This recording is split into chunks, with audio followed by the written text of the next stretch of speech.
Olá, bem-vindos a mais uma aula de História. Estamos no PET, volume 3, semana 2, página 104.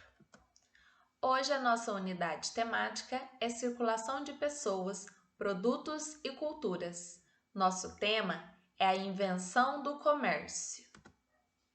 Breve apresentação. Vamos fazer a leitura e depois fazer a interpretação do texto nas atividades. Pesquisar o período em que as atividades comerciais foram inventadas é um tipo de tarefa praticamente impossível de ser cumprida. Contudo, podemos realizar uma breve projeção sobre como as primeiras trocas comerciais apareceram no cotidiano de certas civilizações. Inicialmente, devemos imaginar que nas primeiras comunidades cada indivíduo ou chefe familiar detinha um tipo específico de habilidade de trabalho. Um trabalhador poderia recorrer aos produtos de um outro para que então pudesse satisfazer as suas necessidades. Por exemplo, um pescador poderia trocar parte de sua mercadoria com um agricultor que tivesse batatas disponíveis para a troca. Assim, as primeiras atividades comerciais se baseavam em trocas naturais em que as partes estipulavam livremente a quantidade e os produtos que poderiam envolver as suas negociações. Com o passar do tempo, vemos que essas trocas comerciais se tornaram cada vez mais complexas e envolviam uma gama cada vez maior de produtores. Em algumas situações, o produto de troca oferecido por um trabalhador não era aquele que atendia às demandas de outro. Além disso, a comercialização de determinadas mercadorias de grande porte e de difícil transporte poderia tornar as trocas diretas muito complicadas para as partes envolvidas.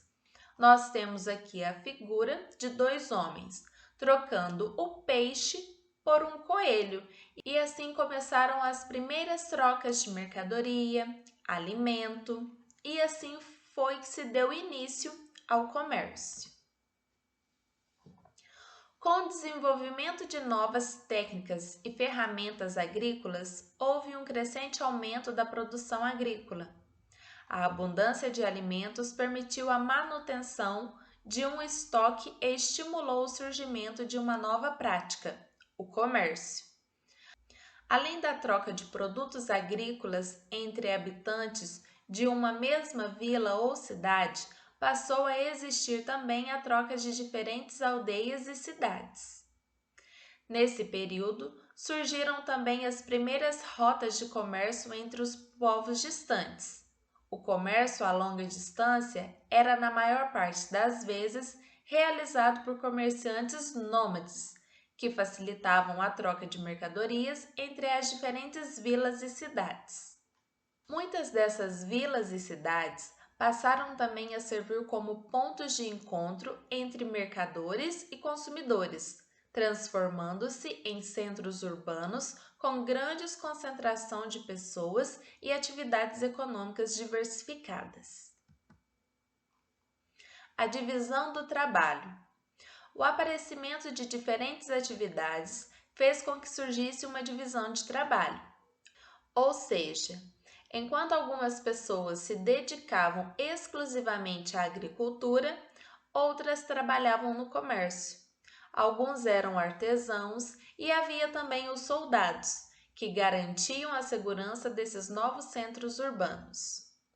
Com tantas atividades acontecendo ao mesmo tempo e tantas pessoas em movimento, foi necessário também o desenvolvimento de uma estrutura administrativa.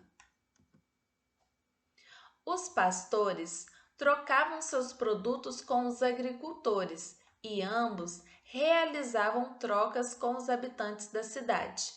E essas trocas entre a área rural e a urbana de uma cidade dá-se o nome de comércio interno.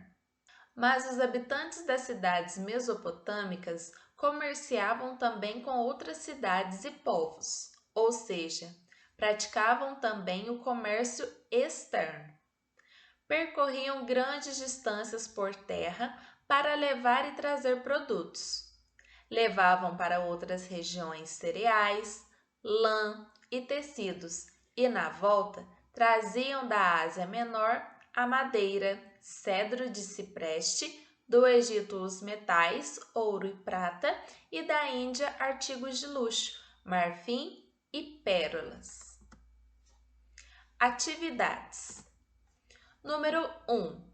Marque a alternativa correta. Como surgiu o comércio na antiguidade, nas primeiras cidades? As primeiras atividades comerciais se baseavam em compra e venda de mercadorias, ou as primeiras atividades comerciais se baseavam em trocas naturais em que as partes estipulavam livremente a quantidade e os produtos que poderiam envolver as suas negociações. Vocês vão marcar a alternativa correta. Número 2. O que levou à divisão do trabalho foi o aparecimento de muitas pessoas nos lugares, as pessoas estarem cansadas, as pessoas não gostarem de trabalhar ou o aparecimento de diferentes atividades. 3. Os pastores trocavam seus produtos com os agricultores e ambos realizavam trocas com os habitantes da cidade. A estas trocas dava-se o nome de pedido, compra, barganha ou comércio. Você pode colorir a resposta certa. Número 4. Marque V para verdadeiro e F para falso. O comércio interno eram as trocas realizadas entre a área rural e a área urbana de uma cidade. O comércio externo era aquela realizada em pequenas distâncias, ou seja, acontecia entre as pessoas que moravam próximas. Os povos comercializavam doces, balas e chocolates. O comércio surgiu porque havia abundância de alimentos, o que permitiu a manutenção de um estoque. 5. Diante dos conteúdos estudados até aqui sobre a origem do comércio, de todo o processo apresentado, você vê alguma semelhança com os tempos de hoje? Descreva-as. Bons estudos e até a próxima aula!